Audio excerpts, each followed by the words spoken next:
Welcome in, everybody, to the First Call podcast. Jeremy Plonk from First Bet, joined by Jeff Siegel. Jeff's visiting beautiful Las Vegas for some basketball this weekend. Jeff, good morning and welcome in.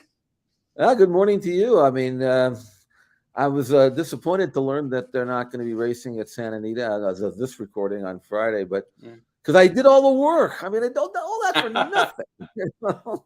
But hopefully the weekend will be better. And we've got some really good racing. Tampa Bay in the spotlight this week with some very, very good racing and the critical Kentucky Derby prep, which we will talk about later. Gulfstream's got a couple of decent stakes races as well, and let's hope that we get chance to run tomorrow at Santa Anita and Oaklawn. What a nice race the Azeri came up. Good race there. So good racing, and all eyes will be around the country with some several, I think, stakes races that are worth playing. Yeah, between the Azeri and the Beholder Mile on Saturday, the Breeders' Cup staff just showed up in March. It seems like this is, two really nice fields between those two races in the distaff division. So looking forward to handicapping those. Let's get started at Gulfstream Park on Saturday, where dual stakes are in action, the Hurricane Birdie and the Captiva Island. Captiva Island, part of the Coast to Coast Pick 5 races on Saturday. Let's go ahead and give you a look at those Coast to Coast Pick 5 races. Brian, Nato, and Jeff will have their video on social media that you can check out. Captiva Island, we talked about at Gulfstream, is race number 11. That's going to wrap up the Coast to Coast Pick 5. Look at these 5 stakes races in 59 minutes time. This is the way you like to play pick 5, I think. So a little less than an hour with the post-time drag. Maybe we're talking an hour and 12 minutes here, but it's not going to be too long. 59 minutes start to finish on the Coast to Coast Pick 5 on Saturday. Again, one of those stakes races, the Captiva Island from Gulfstream, race 11. We're going to start our handicapping, Jeff, at Gulfstream Park. The Hurricane Birdie Stakes is the fix on the program Saturday. Hurricane Birdie, race number 8, 6.5 furlongs. Post time for that one a little after 4 o'clock. And Frank's Rockette, when she's on, she's really on. And is she the horse to beat in here? Yeah, she seems to recognize spots where she knows she can win. You throw her into the deep water like the Breeders' Cup Filly and Mare Sprint, she kind of waves the white flag. But against this group, she really does dominate. It's amazing. She's kind of unappreciated because 25 starts, first or second, 19 out of 25 with 10 wins. And in the Sugar Swirl, she just blew them out of the water. She won that race by 12. That was her most recent race right here at Gulfstream Park on New Year's Eve. 6.5, 7, that doesn't bother her. This race at 6.5. She just outclasses the group at 4 to 5 in the morning line. Looks like she's been training well at Payson Park for Bill Mott. So there's really no way to get around it. And these grade 3 races are hers for the asking. And from a gambling standpoint, you can't make any money, but you can appreciate Frank's Rocket for what she is, a thoroughly genuine and consistent race mare who, when you put her in the right spot, she very rarely fails to deliver. Yeah, and last time out in the Sugar Swirl, she emphatically got the victory. Frank's Rockette under light handling. She cuts the corner and opens up. Toward the inside, Joyful Cadence is going to try to outrun Copelia for second, but nobody's going to outrun Frank's Rockette. Frank's Rockette, the daughter of Into Mischief, making a very emphatic display in the Sugar Swirl. She's 4 to 5 and geared down for Frank Fletcher, 7 on top. This time we talk about the filly and mare sprinters in this race, the Hurricane Birdie. Be remiss if I didn't mention yesterday in recent days the passing of Extra Heat, sensational filly and mare sprinter. She came from Maryland and took on the nation pretty much. She stayed mostly on the East Coast, obviously, with her racing, but she'd go to New York. She'd go all over the Mid-Atlantic. Extra Heat was fantastic. And you talk about the great record for Frank's Rockette. Extra Heat, I think, won 25 stakes races throughout her career. I believe is the total, one of the all-time numbers there when you talk about the filly and mare sprinters in that kind of division. She was a good one, Jeff. Yeah, she was. Not the fanciest of bred mares, but all heart, all genuine. And she lived into her 20s. So that was actually good to see. Let's go to race number 11 on Saturday at Gulfstream Park. Our next handicapping exercise is the Captiva Island Stakes. The Captiva Island turf sprint here for going 5/8 of a mile on the grass at Gulfstream Park. Field of 10, so, position, traffic, trouble. These are all things that you need to consider when you handicap this race. But last time out, Train to Artemis got through with a great trip, and if she can do that again like she did at Tampa, she'll be tough. To the top of the lane. Sassy Beast, room at the inside for Train to Artemis. The favorite has a seam, going to try to come through. Madam McLean still battling away on the lead. Tracy Ann's Legacy, Bahamian Moon in behind horses, but getting through is Train to Artemis. Train to Artemis gets to the lead. Sassy Beast down the outside, Spun Glass trying to run on also the L Train, but Train to Artemis got a dream trip through and wins the Lightning City by 2.5 legs. Jeff, it doesn't always work that way when you draw the rail going on a turf sprint like that last time. Now she's in the 4-hole. That could actually be a little bit more of an advantage. You kind of pick your spots a little bit more from the 4-hole than on the rail when it's basically claustrophobia or bust. And she got through last time and Trained to Artemis. Is she right back to the winner's circle again in your estimation? I'm going to gamble on her. She was claimed for $35,000 last summer at Saratoga. She has been protected ever since by Kelly Breen. And watching that video, and I'm glad we showed it because Trained to Artemis she looks like the prototype turf sprinter. She's kind of compact, she's got quick action. Mm-hmm. She's the kind of mare that can find a hole and then get through it immediately, which is what you need. You need that turn of foot going 5/8 because sometimes those holes don't stay open very long. So for Trained to Artemis to win this race, she's a perfect 1-for-1 at Gulfstream Park. I don't worry about that. She doesn't go to the front, but she always is in that fray, that right behind the leaders. And when that hole opens up, she just quickens. So I think there's no reason to believe that even at age 5, she's won 7 out of 12. She's not over raced or anything like that. Plenty of still good racing ahead for Trained to Artemis. So with good racing luck, I think she can win again. Charlie T from the rail probably sets the pace in this race. The Captiva Island, speed from the fence. There's one choice, and it's to go. And the X Factor is Muted in here. I'm curious to see what Muted does. First time on the turf for Rusty Arnold. This is a $450,000 into mischief.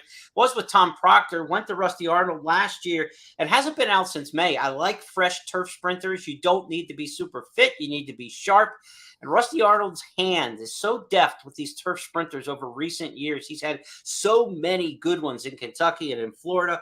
I'm curious to see this Glen Hill farm trained or owned Muted, the 6, a first-time turf runner. But again, Rusty knows which ones can make success and make hay on the turf and turf sprints. So very curious about Muted in the Captiva Island race number 11 at Gulfstream Park. At Oaklawn on Saturday, we've got the Azeri Stakes next up to handicap. The Azeri is 1 mile and 1/16 on the main track. Main local prep here for the Apple Blossom Stakes, which will come up during the Racing Festival of the South, the beginning of April. The Azeri Stakes, grade 2, 1 mile and 1/16, the same trip as the Apple Blossom. What a field. I mean, this race could be the Apple Blossom, Jeff. You are talking about last year's Kentucky Oaks winner, Secret Oath, who came through that Oaklawn path. You've got Clairiere, who last year arguably had the best season, maybe outside of, Malathot, who won the Eclipse Award. Clairiere was outstanding in the division. Interstate Daydream comes back as a 4-year-old now. She won the Black Eyed Susan last year. So you got the Oaks winner, the Black Eyed Susan winner, Hidden Connections in here. She's top class as well. Clairiere, this is a fantastic race. And Asmussen and Cox even sent horses out to California to run in the Vanity. And there's still horses this good left for the Azeri at Oaklawn. This should be a great race. This is the race I'm most excited to see all weekend. How about you? I am too, because this is a race where you've got the leaders of the division, and many of them are coming out now. And you have to figure out which ones want to win this one and which ones want to use this as a springboard to something bigger and better. And I really think Wayne Lucas wants to win this one with Secret Oath. I think he's tired of losing. I mean, she has not won since Kentucky Oaks. You can look at the work pattern, and those are serious drills. Those drills that Wayne has put in Secret Oath are designed to have her to win right now, not next week, not next month. And if you look at the form at Oaklawn, you'd understand why. I mean, she was terrific last year here at Oaklawn Park. We know she likes the track. I like Kyler Gaffalione on it. I think he's going to ride her, give her the patient ride she needs. He's going to ride her like a grass horse on the dirt. You know what I'm saying? So first Yeah. time for him. I think that's going to be good. Inside draw means he can be wherever he wants to be. Just sit, and wait, and then go on with it. So I like a Secret Oath. Now you got to respect Clairiere. I don't know how important this race is for her. Obviously, on her best day, she's right there, and the others back as well. I'm sinking or swimming with Secret Oath. I mean, if she's going to be this good this year as a 4-year-old, as a daughter of Arrogate, she should get better with age. This is the kind of race I think she is supposed to win. Let's go back and relive her at her best on Kentucky Oaks Day. Secret Oath on the outside second. Nest is third in the center of the track. Then comes Desert Dawn. It is Secret Oath and Luis Saez. They have the lead at the 8th pole. That goes Zulu not going with her. Nest is making her run. Desert Dawn is on the outside. But as they come to the wire, it is Secret Oath for the coach, Dwayne Lucas. She wins the Kentucky Oaks. Nest was second, and then it was Desert Dawn third. That goes Zulu finished fourth at 149.44. Dwayne does it. Larry Comas on the call there for NBC. A little announcer news. Comas is going to call the Dubai World program.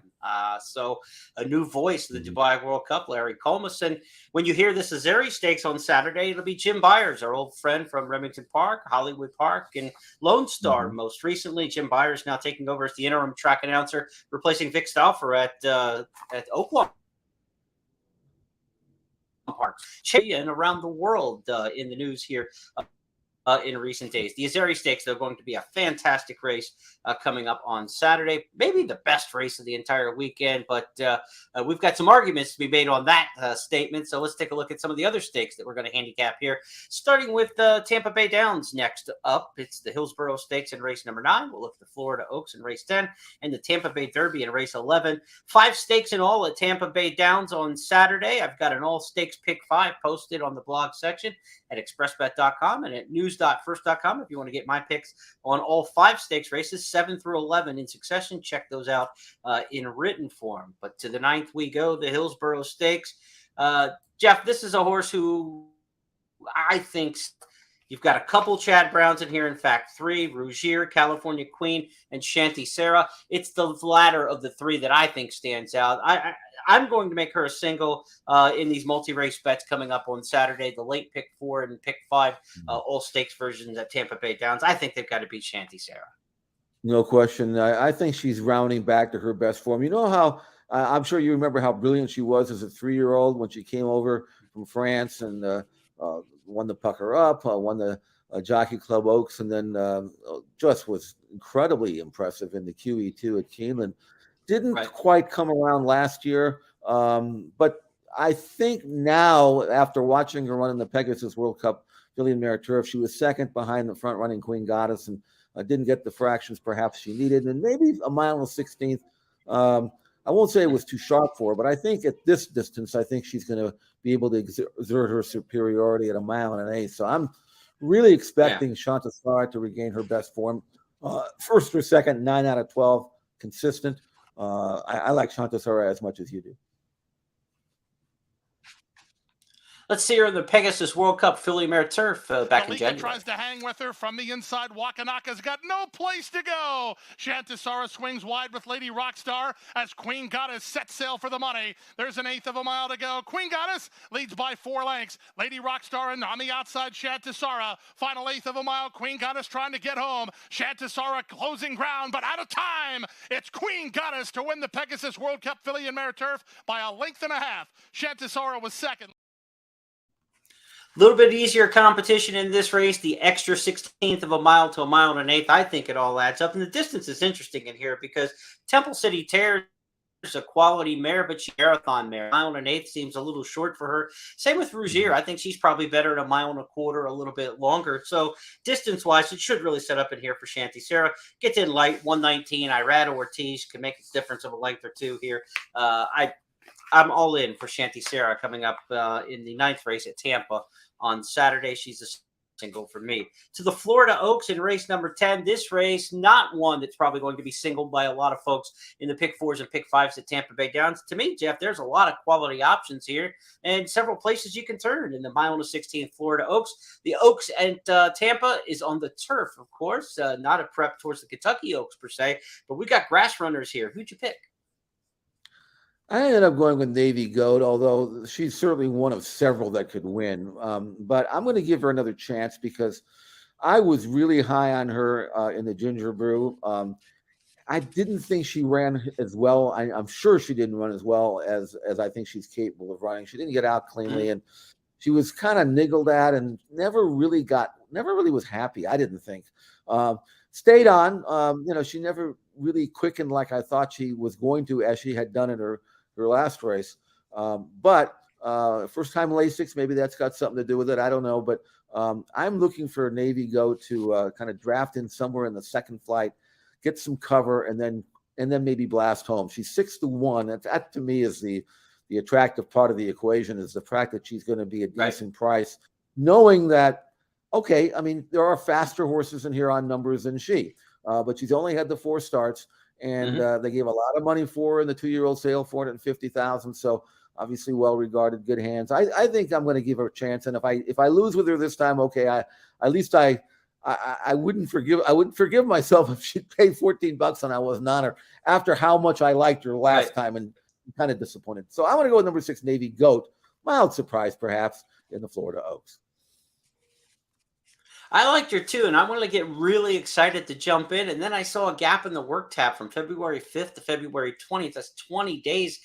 There's either 2 missed works in there by the clockers or 2 missed works in there by the horse, in that 20-day period. So I'm not quite sure. So that kind of like keeps me from pushing all the chips in the middle, right? Is she going to be really tied tight here, or did they just miss the works in the morning? Hard to say. So Navy Goat for me, the top choice. But I think this is a race you can use a lot of different options. All-American Beauty, $700,000 into mischief for Shug, coming off a nice maiden win off the pace at Gulfstream. It's not easy to close and win at Gulfstream, so that's an impressive maiden breaker last time. Alpha Bella, well-bred, Justify Andina filly, second in the Swedish Chant for Pletcher. When you get beat by Cairo Consort by 3/4 of lengths, Jeff, that's pretty much the measuring stick amongst these 3-year-old fillies on the turf. In the South, anyway, it's been Cairo Consort as the top filly down there. And then Free Look for Chad Brown, first time starting since the Breeders' Cup Juvenile Fillies Turf. She was second in the Miss Grillo, which is usually a pretty predictive race of good fillies on the turf for the 2- and 3-year-old ranks. So Chad Brown with her, I would imagine Free Look also deserves a look in here. Good event in the Florida Oaks, one I think you can use several options when you're putting together those pick 4 and pick 5 tickets at Tampa Bay Downs. Because as we get to the Tampa Bay Derby, I think you're going to need that many options. If Tappet Trice runs back to his last race, Jeff, I think they're for that. The Pletcher duo is up front. Tappet Trice bidding up to take on Shesterkin. Tappet Trice now shoves a neck on top.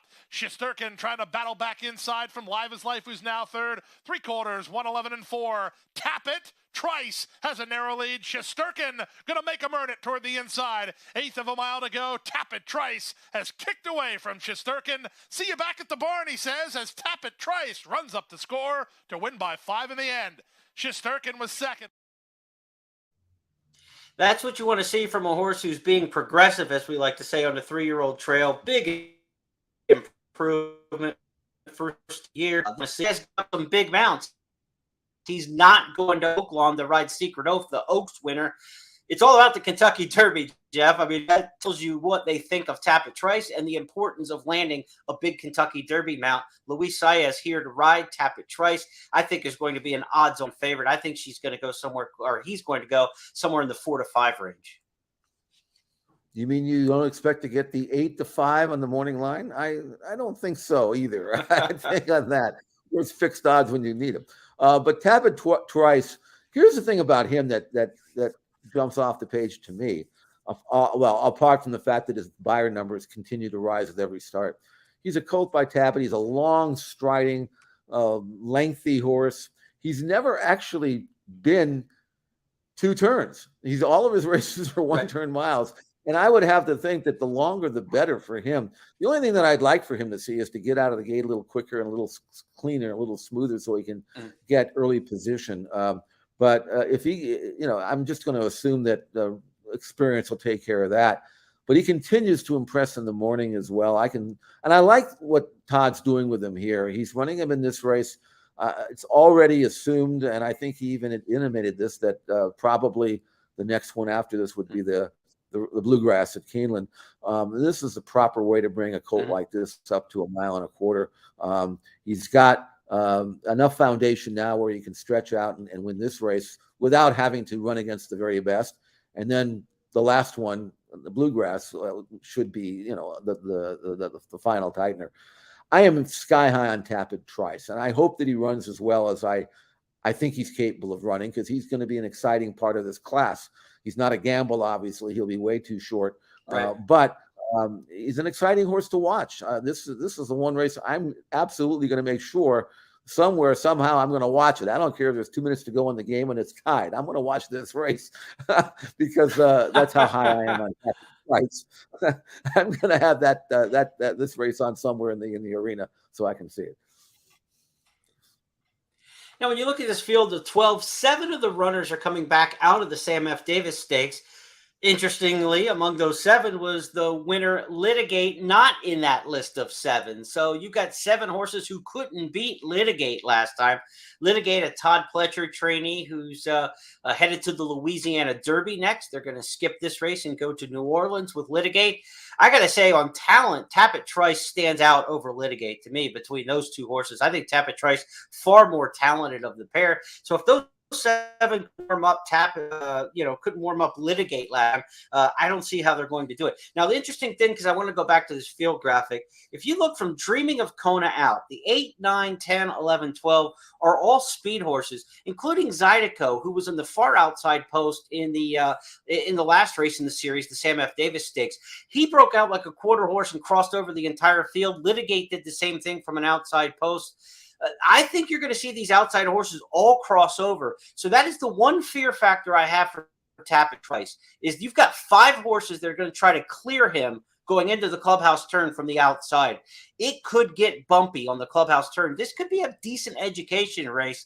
Hopefully not any kind of, physical bumping and things like that, but he's going to have to kind of relax a little bit and watch horse over his face and then not try to run up into the fray. So that's the only question I have. But 8, 9, 10, 11, 12, they all want to show speed in here. A very similar lineup. If you're looking for a long shot in here, Jeff, I thought Lord Miles is the horse who you want to use underneath in your exotics in here. He was a horse I thought had a big shot in the Holy Bull after running 3rd in the Mucho Macho Man. They put blinkers on him in the Holy Bull and he ran just absolutely terrible. Now they take the blinkers back off. Sometimes you put blinkers on a horse and it does not work. It's you think Palace Mouse, you think of other horses over the years, high profile examples. The blinkers come back off. A bullet workout since then without the blinkers for Lord Miles.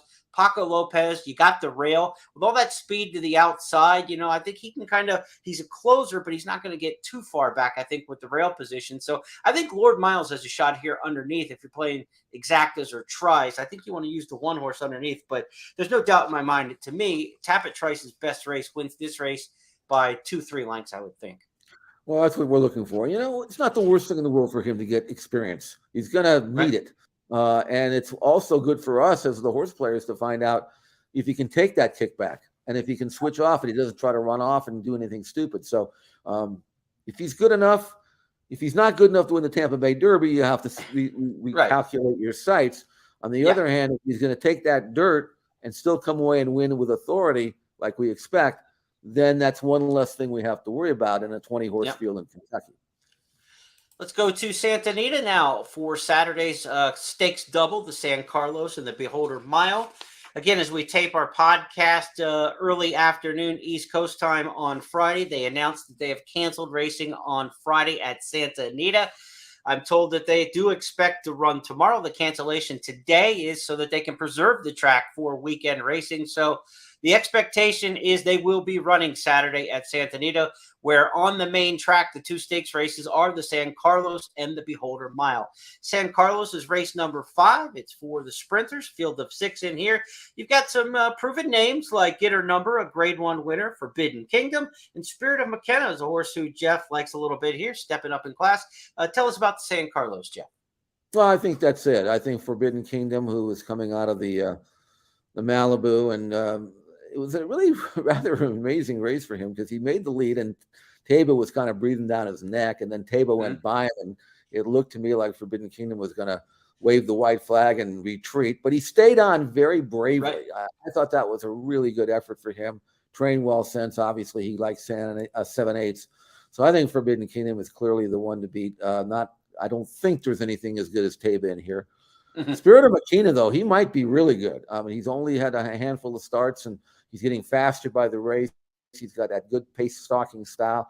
Good for him that he's outside Forbidden Kingdom, so he has the option of tracking that one, kind of like what Taba did, and then quarter pole, kicking on with it and seeing how good he is. And he's on pure numbers. He's right there with the Forbidden Kingdom. So I think Forbidden Kingdom's got the proven quality against better horses, but I wouldn't put it past Spirit of Makina to challenge him severely. I think that's a very good race, and I think they're two really good sprinters, especially at this distance on this track.